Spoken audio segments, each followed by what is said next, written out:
अब यहाँ एक छोटा सा प्रसंग आता है दक्ष राजा का कि उन्होंने ब्रह्मा जी से वरदान मांगा तपस्या करके कि मुझे वरदान दीजिए, मैं जितनी भी संतानें चाहूं प्रकट कर सकूं।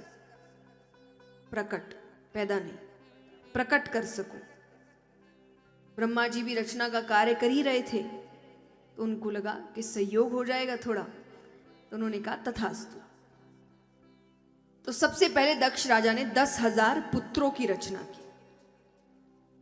उनसे कहा कि आप तप करिए और उसके बाद गृहस्थ का पालन करिए। ठीक है, जाने लगते हैं तो बीच में नारद जी मिलते हैं। नारद जी देख रहे हैं कि इतना जुलूस कहाँ जा रहा है, तो नारद जी ने पूछा, उन्होंने कहा दक्ष राजा की संतानें हैं, क्या करने जा रहे हो? बोले तप करने जा रहे हैं और उसके बाद गृहस्थ का पालन करेंगे। नारद जी कहते हैं सोना पहनने के बाद कोई पीतल पहनता है? तप करने जा रहे और फिर संसार में पड़ जाएंगे। तो उन्होंने कहा हमें तो यही बोला गया है। तो बोले मैं एक प्रश्न करता हूं, अगर उस प्रश्न का सही उत्तर दे दिया तब तो अपनी मनमानी करो, और नहीं दिया तो फिर तप ही करना। क्या है प्रश्न? बोले ये जो पृथ्वी है इसका आदि कहां से और अंत कहां पे?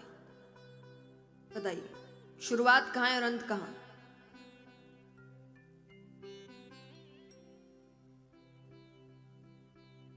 पृथ्वी गोल है,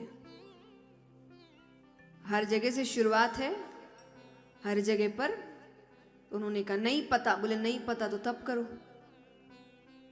अब दक्ष राजा को क्रोध आया कि मेरा काम खराब कर दिया इसने, पर क्या कर सकते, ब्रह्मा जी के पुत्र हैं।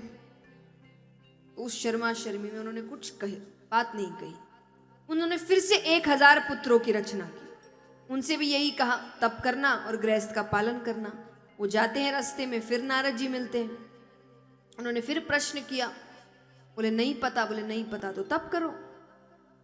दक्ष राजा को क्रोध आ गया तो उन्होंने श्राप दिया कि आपको जगह जगह जाकर बात बिगाड़ने की आदत है ना, तो मैं श्राप देता हूं, आप एक घड़ी से ज्यादा कहीं ठहर नहीं पाएंगे। एक घड़ी मतलब एक क्षण होता तो हम तो कहानी अभी तक सुनी रहे हैं।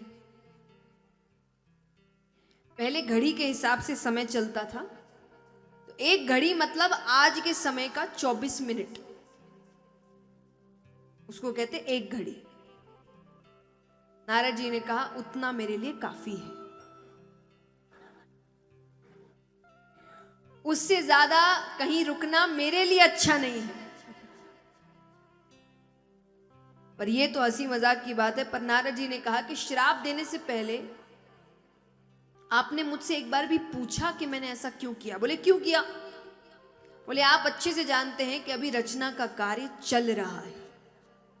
बोले हाँ, मैं उसी में तो सहायता कर रहा हूं। बोले कैसी सहायता? आपने कितने पुत्रों की रचना की? बोले 10,000। उनसे क्या कहा?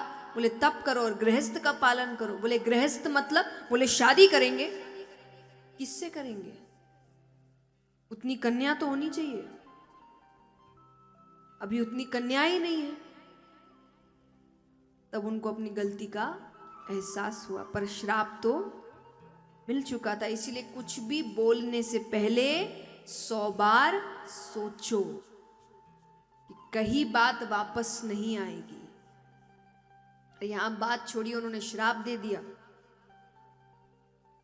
तो इस कारण दक्ष राजा ने उसके बाद 60,000 पुत्रियों की रचना की। तो ऐसे रचना का कार्य आगे बढ़ता रहा कि किसी का हक नहीं मारना। भगवान तो और कहते हैं कि जितना हो सके उतना सहयोग करो।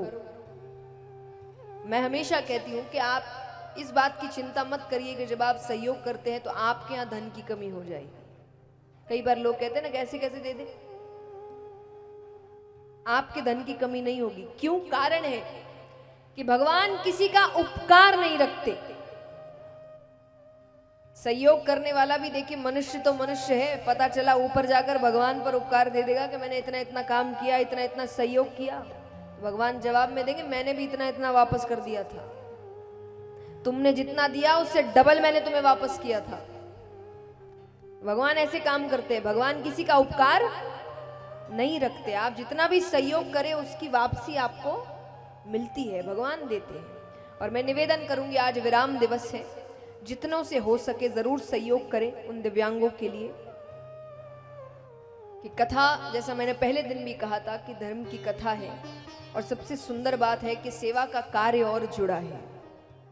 और आपने 7 दिन की कथा सुनी है, तो कथा का पुण्य तो आपको मिला ही है, पर साथ ही साथ सेवा का पुण्य भी मिले।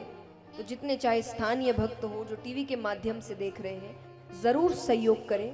वो अपनी सहायता खुद नहीं कर सकते, और तभी ऐसी स्थिति में है तो हमारा कर्तव्य बनता है कि हमसे जितना हो सके। मैंने हमेशा कहा है, 1 रुपया भी आप कर सकते हैं तो मायने रखता है, पर करिए जरूर।